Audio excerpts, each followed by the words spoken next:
രാഹുൽ മാങ്കൂട്ടത്തിലിനെ ന്യായീകരിച്ച് മുസ്ലിം league നേതാവും എംപിയുമായ P V Abdul Wahab. Nilambur നഗരസഭ 1-ാം ഡിവിഷനിലെ വോട്ടറായ അദ്ദേഹം നിലമ്പൂർ മോഡൽ യു.പി. സ്കൂളിൽ ഭാര്യ ജാസ്മിനൊപ്പം എത്തി വോട്ട് രേഖപ്പെടുത്തിയ ശേഷം മാധ്യമങ്ങളോട് പ്രതികരിക്കുകയായിരുന്നു.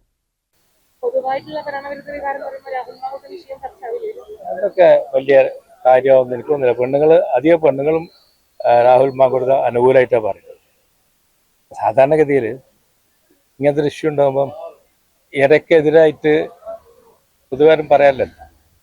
ഇതിൽ ഇര ആളെന്നല്ല, ഇതൊക്കെ ആകാശത്ത് നിന്ന് പിന്നെ പരാതികളും അതിന് ഭരണകൂടം അതിനൊപ്പിച്ചു. അങ്ങനെ 2 കൊല്ലം കഴിഞ്ഞിട്ട് നിങ്ങൾ പറയാണ് 17 കഴിഞ്ഞിട്ടുണ്ടാവില്ലേ? എത്ര കൊല്ലം മുമ്പ് നിങ്ങൾക്ക് 17 തേജസ് മുമ്പ് വഹാബിനെ കണ്ടിരുന്നു പറഞ്ഞാൽ എന്തായാലൊക്കെ അർത്ഥം അതുപോലല്ലേ? ഇവര് എവിടെയിരുന്നു? ഈ 2 കൊല്ലം കൊണ്ടല്ലല്ലോ കേരളത്തിൽ മാറ്റങ്ങൾ ഉണ്ടായത്. അന്നേ പറയാമായിരുന്നു. പിന്നെ ബാംഗ്ലൂരിന് പറയാം, അവിടെ മുഖ്യമന്ത്രിക്ക് KPCC കൊടുക്കുക. ഇതൊക്കെയാണ് വഴി. ധൈര്യമുള്ള ആൾക്കാർ സ്ത്രീകൾ ഉണ്ടെന്ന് തെളിയിച്ചില്ല ഇപ്പം കേരളത്തിൽ.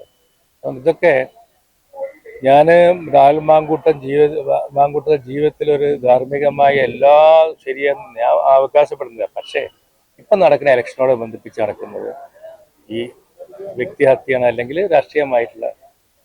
രാഹുൽ മാങ്കൂട്ടത്തിലിനെ വളഞ്ഞിട്ട് ആക്രമിക്കുന്നത് സർക്കാരിന് തന്നെയായിരിക്കും തിരിച്ചടിയാകുക എന്ന് P V Abdul Wahab MP പറഞ്ഞു.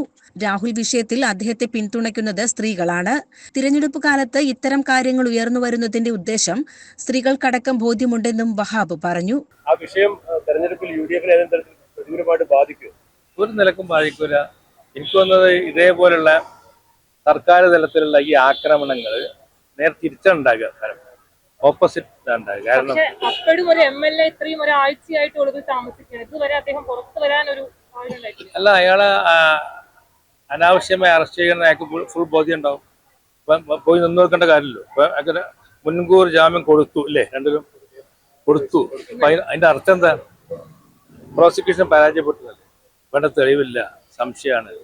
ഇതൊരു കരുതിക്കൂട്ടൽ ആക്രമണം എന്ന് പറയാതെ പറഞ്ഞിട്ടുണ്ട് കോടതി. ആദ്യമായിട്ടാണ് ഒരു UDF നേതാവ് ഇങ്ങനെ രാഹുൽ മാങ്കൂട്ടത്തിൽ ന്യായീകരിക്കുന്നത്. ഞാൻ രാഹുൽ മാങ്കൂട്ടത്തെ ന്യായീകരിച്ചില്ലല്ലോ. ഞാൻ രാഹുൽ മാങ്കൂട്ടം ന്യായീകരിച്ചിട്ടില്ല, അയാളെ എതിർത്തിട്ടില്ല. അവരെ വ്യക്തിപരമായ കാര്യങ്ങൾ എനിക്ക് അഭിപ്രായമില്ല. ഞാൻ എന്തൊക്കെ വ്യക്തിപരമായ സംഗതികളൊക്കെ.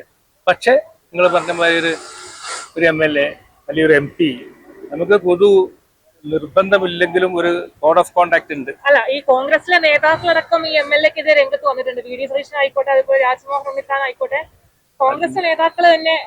ഞാൻ ആദ്യം പറഞ്ഞില്ല, അത് കോൺഗ്രസിന്റെ ഉള്ളിൽ അവർ ചർച്ച ചെയ്യേണ്ടത്, അവർ പറയേണ്ടതാണ്. ഞാനിതൊന്നുമല്ല.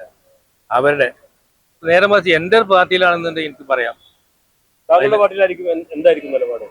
അന്ന് അങ്ങനെ ഉണ്ടാകുമ്പോഴല്ല അതൊരു അങ്ങനെ ആകാശമുള്ള ചോദ്യം. ഞാൻ ആ ചുറ്റുപാടനുസരിച്ച് അന്നത്തെ കാര്യങ്ങൾ രാഹുൽ മാങ്കൂട്ടത്തിനെ വളഞ്ഞിട്ട് ആക്രമിക്കുന്ന രീതി UDF-ന് ഗുണമാവുമെന്നാണ് പ്രതീക്ഷ. CCN മലപ്പുറം.